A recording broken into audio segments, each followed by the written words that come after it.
From South Carolina Public Radio, this is the South Carolina Lede. I'm your host, Gavin Jackson, and this episode was recorded on January 23rd, 2026 from South Carolina Public Radio Studios here in Columbia. On this episode of The Lede, we recap some of the biggest legislative moves this week in the Senate and the House. We're talking about DUI laws, abortion-inducing pills, bathrooms, closed primaries, and much more. A lot of action this second week. And we recently heard from the governor and Statehouse leadership on what is needed in the next governor to continue the major growth our state has seen. And is Congressman Jim Clyburn running again? We have some answers, but not all the answers. Also, please check out the Statehouse Gavel at scetv.org/thegavel, where Tuesday through Friday, Mayan Schechter and myself bring you recaps, previews, and big and small Statehouse moments, meeting schedule highlights, photos, video, and more. Also, a programming note, on Wednesday, January 28th, we will have live coverage on SCETV and South Carolina Public Radio of Governor Henry McMaster's final State of the State address before a joint assembly of lawmakers at the Statehouse and, of course, across the state. We will be live at 7 p.m. and we'll also hear the Democratic response and feedback from lawmakers. So tune in Wednesday at 7 p.m. and we'll also have a recap that Saturday. And a wind down note, AT is not here today for reasons that might be obvious to sharp-eared listeners. So we want to have a wind down, but we have plenty of content in the show. But if you want to get on the wind down in a future episode, give us a shout at 803-563-7169. We love hearing from you guys. Let us know what you're doing, how you're staying safe during this pending winter storm. Let us know what's going on in your neck of the woods, 803-563-7169.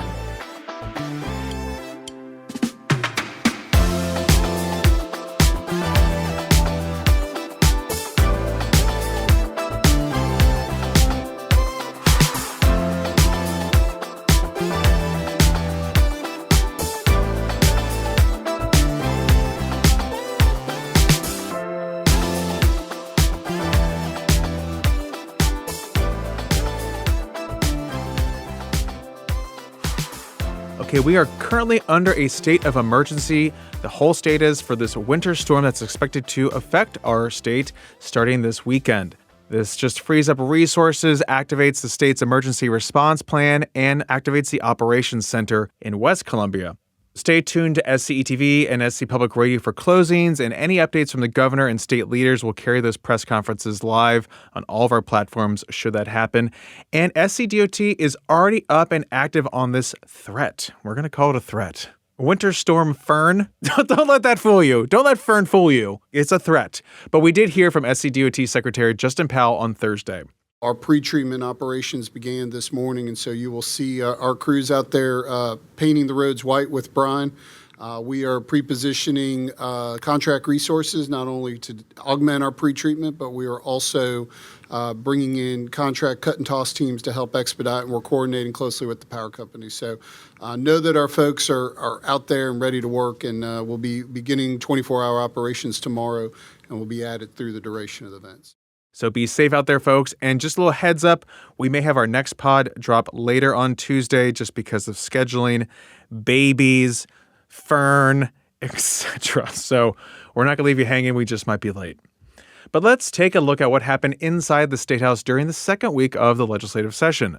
The Senate continued its debate over S-52, which is a bill that strengthens DUI penalties in the state, especially for repeat offenders, including the creation of a $300,000 surety for 3 years for those who are convicted of a second or third DUI, and it also increases to $500,000 for a fourth.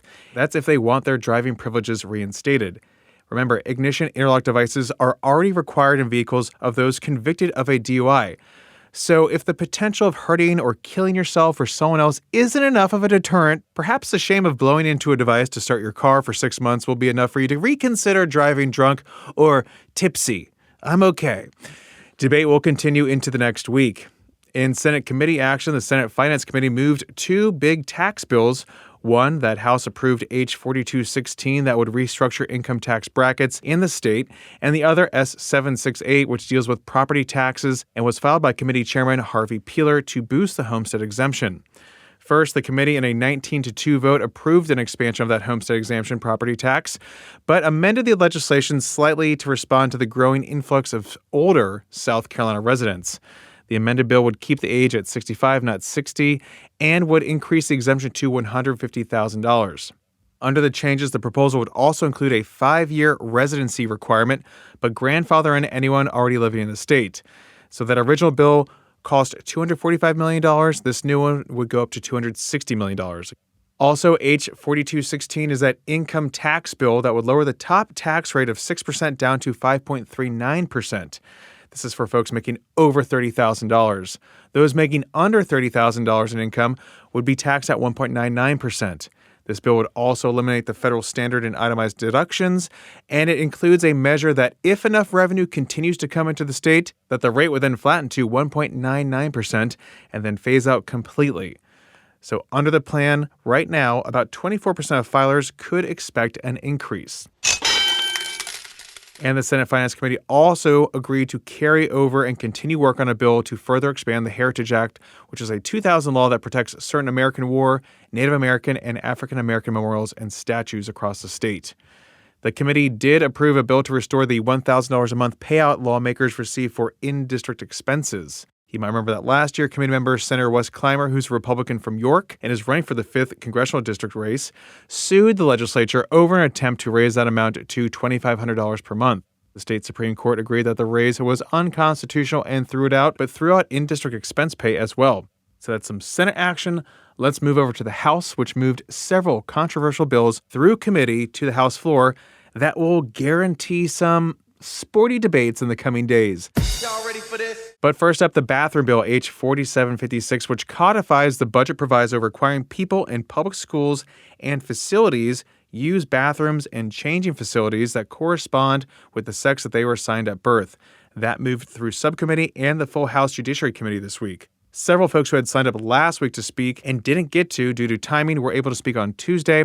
Several pro-LGBTQ groups like REN, the League of Women Voters, and transgender individuals said the bill is unnecessary. It would harm transgender individuals and children as schools already accommodate these rare instances. Republican groups and others said the bill is meant to protect women in private spaces. The bill, if passed into law, would codify a proviso, which is a 1-year law that has been passed in the budget since 2024.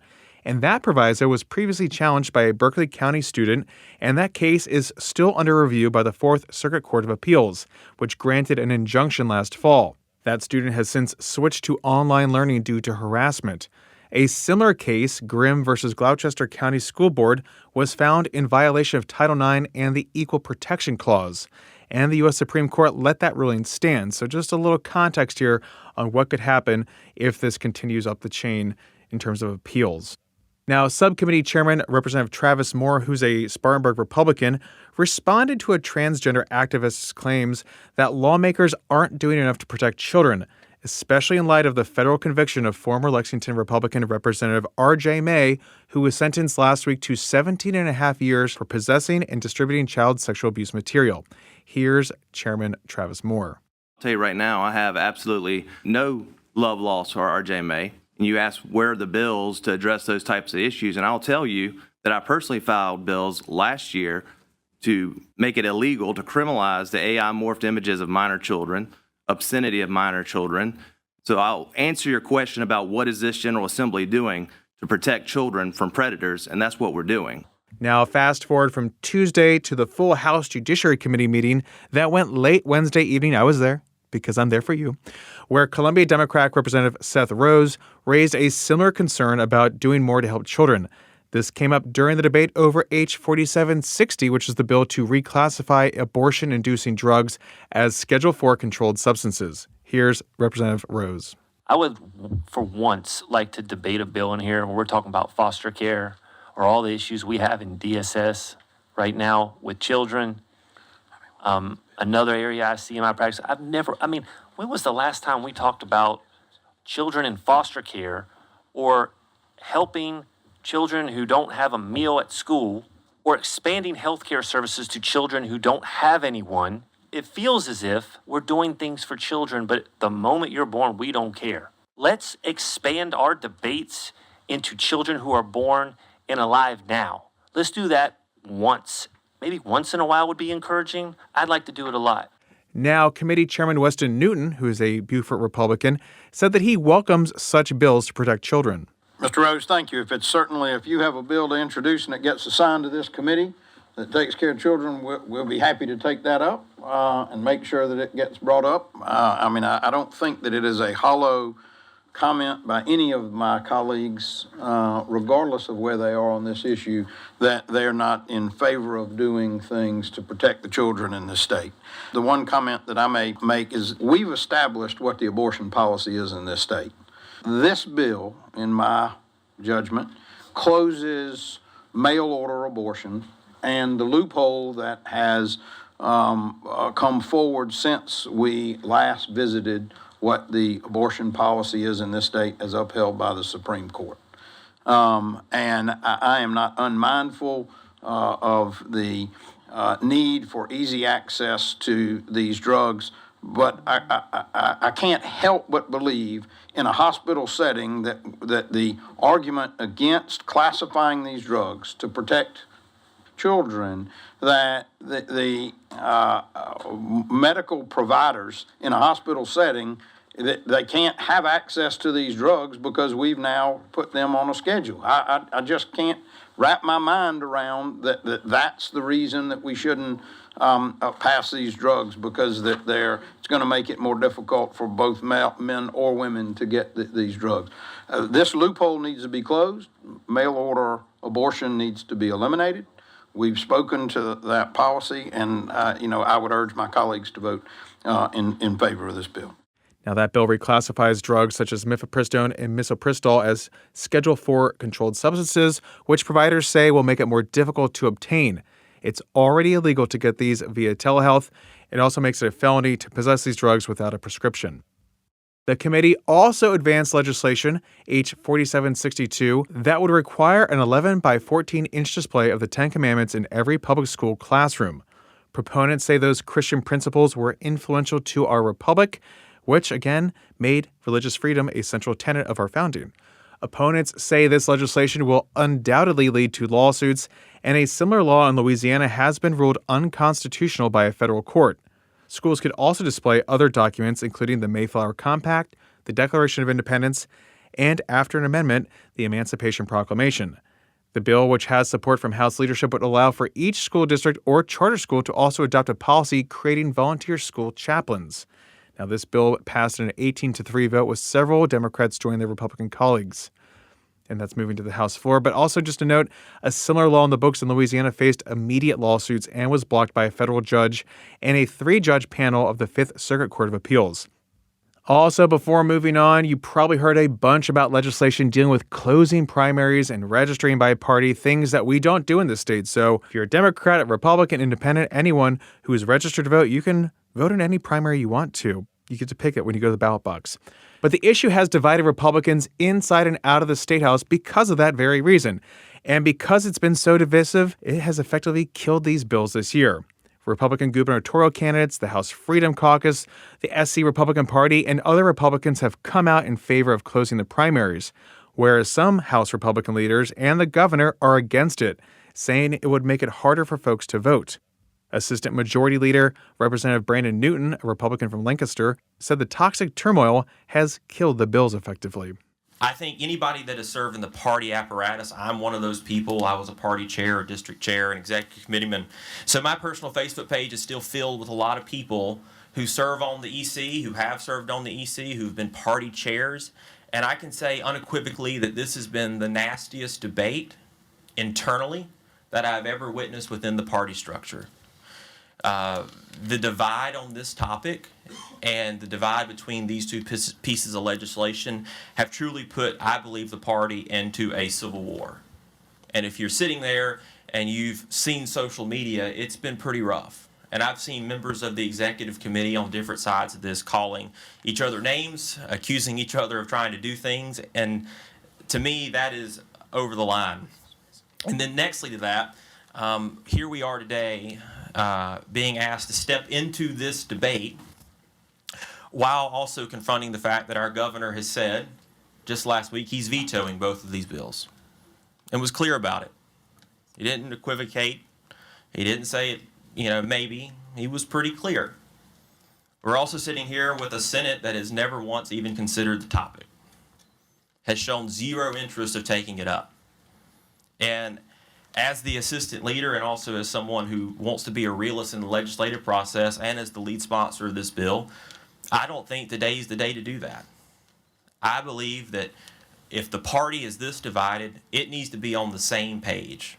Messy. Okay, that's that for that. Now, moving on a little bit to Congress. I recently sat down with 6th District Congressman Jim Clyburn, our state's only Democrat in our congressional delegation, to discuss his book, The First Eight, about the first 8 black congressmen from South Carolina.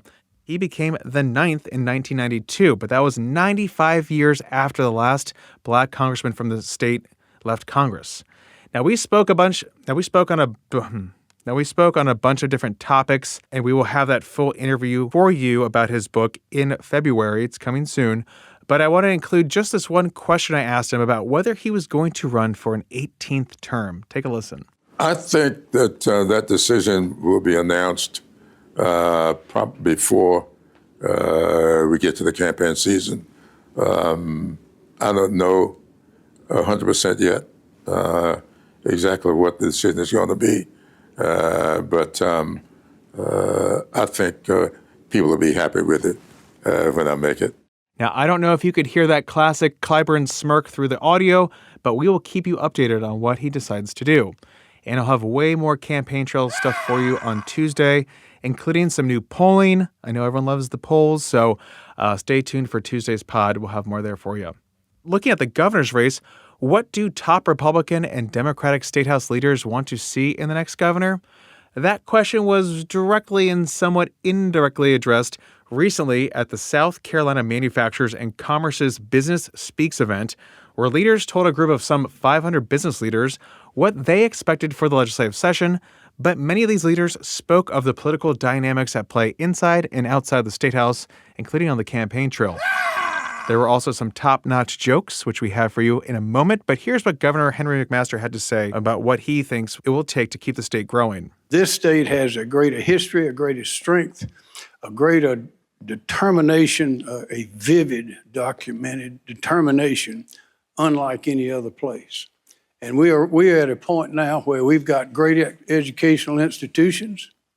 We know where we want to go and we know how to get there. And all we have to do is keep doing it. So I would say that as I asked, what will South Carolina look like in the next 100 years? We're going to be prosperous, we're going to be happy, we're going to be healthy, we're going to have a beautiful conservation, all these wonderful natural heritage and cultural heritage. We will have it all indefinitely. And this next 100 years, I believe this next century is going to be the South Carolina century. All we have to do is stick to what we know is the right thing to do, say your prayers, love your family, treat your friends and enemies with a little bit of kindness, and we'll get there. House Speaker Merle Smith said that there will be negativity on the campaign trail, but that he says it is not a reflection of what gets done in Columbia. I think we often don't talk about what's right in South Carolina. And this is an election season, and you have a lot of people running for office, and you have a crowded primary to replace Governor McMaster, who by every measure has been an excellent governor for South Carolina. And so you're going to hear about what's wrong a lot from South Carolina and how Columbia is an infested place and is full of corruption and all these buzzwords to try to play to the fears of people. But I tell you, the one thing that I'm proud of serving in the House and serving with leaders like Senator Campson and President Alexander is we don't play to the people's lowest fears. We play to what is right for South Carolina. And I think it's very, very important that we talk about what's right with South Carolina. We're in a time of unprecedented growth, whether you like it or not, but it's also unprecedented success. Senate Majority Leader Shane Massey said that the biggest issue, in his opinion, is leadership. He wasn't making any digs at his fellow speakers, but says having a good supply of leaders in all sectors is critical for growth. Who the next leader will be will matter, but it's not just in government service. Whether it's a nonprofit or private sector or government or wherever, leadership matters, and we especially know it when we don't have it. And even House Minority Leader Todd Rutherford said that the political dynamic in the Statehouse is not necessarily as polarizing and as negative as it's perceived. I don't get up here and talk about corruption in the Republican Party and tell you that they're stealing this and doing away with that, because they're not. I'm not going to get up here and tell you how our governor's just wrong and he can't do this and can't do that, because that's not true. We all collectively try and figure out what we can do for South Carolina.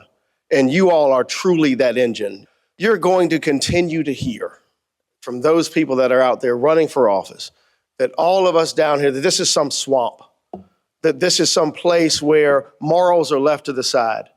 And one of the things I need you to do is push back on that and say, when we go to the General Assembly, that's not what we run into. When we go to the General Assembly, we don't see cash laying out on people's desks. We don't see people looking to steal money. We see people that are trying to do what's best for this state. And then there were some jokes, some at the expense of Dominion Energy's South Carolina President Keller Kassam, who was giving every leader a grand introduction, including some ties in with the Revolutionary War and the history that we're celebrating as we look at the 250th anniversary of the war. But the governor kicked off the jokes here. I think everybody's most said everything I would say, but so I'd say like Mark Antony once said to Cleopatra, I really didn't come here tonight to talk. And here's Keller and Senator Massey. Likewise, we have all witnessed the same fortitude, perseverance, sacrifice, and endurance in our next speaker, who I'm proud to welcome to the podium, Majority Leader of the Senate, Majority Leader Shane Massey. I enjoy, like the rest of us, hearing Keller preach. But I do have to point out that the Bible asked us for 10%, whereas Dominion's asking for 12.7%. Now, Massey was referencing Dominion's proposed rate increase for residential customers that is up for review in May. And Kassam, well, he had a biblical comeback. I'd just like to point out, going off script, that before they started with that tithing stuff, the Lord stretched out his hand and said, "Let there be light." And Senate Minority Leader Brad Hutto of Orangeburg had some fun with his out-of-state tablemates. We started out sort of on one side, but our family history is that two of my ancestors joined Francis Marion and were a part of that militia that hounded the British throughout the swamps of the low country of South Carolina. And I'm proud of my heritage, and I know most of y'all who grew up here are proud of yours. But one thing about South Carolina now is that we are growing, and not everybody's from here anymore. I often say that most of my new neighbors are from Ohio, and y'all sat me at the table with Huntington Bank, who's from Ohio, just to prove that the people from Ohio are moving down here, not only individually, but corporately. Thank y'all for having me at your table. But between Kassam and McMaster's Southern accents, well, House Majority Leader Davey Hyatt said he needed some assistance. We had Keller Kassam and Governor Henry McMaster on the same stage. I was looking for the interpreter. And on the way out, we have a little ACLU lawsuit update here. A lot of things moving with the ACLU. You may remember that Clemson University fired assistant professor Joshua Breggy back in September when he shared another person's Facebook post via his personal account that was critical of the late conservative pundit Charlie Kirk. The ACLU said in a settlement agreement that Clemson has agreed to rescind that termination and that he will resign in May in agreement to drop the lawsuit. Now, in addition, a complaint was filed in the South Carolina Supreme Court by co-counsel Democracy Forward and the ACLU of South Carolina and Navy veteran James Winiger. They argue that Governor McMaster's deployment of state National Guard troops to Washington, D.C. violates South Carolina law, which only allows the Guard to be called up under conditions set forth by the South Carolina General Assembly, such as war, insurrection, rebellion, invasion, tumult, riot, or mob, among other things. So the ACLU says none of these conditions exist, and the governor's deployments violate South Carolina law. So we will see what the Supreme Court has to say about that. Stay tuned. And that's it for the show, y'all. Thank you for listening to the pod. You can always show us your appreciation by giving us a shout at 803-563-7169 or leaving us a review on Apple Podcasts or wherever you get your podcasts. And of course, you can stay up to date with the latest news on SCETV.org and SouthCarolinaPublicRadio.org. And don't forget to support your local newspapers. The South Carolina Lead is a production of South Carolina Public Radio. Our producer is A.T. Shire. Amy Crouch is our supervising producer. Sean Birch is our executive producer. This podcast is produced with support from PRX and is made possible in part by a grant from the John S. and James L. Knight Foundation, as well as listener contributions to the ETV Endowment of South Carolina.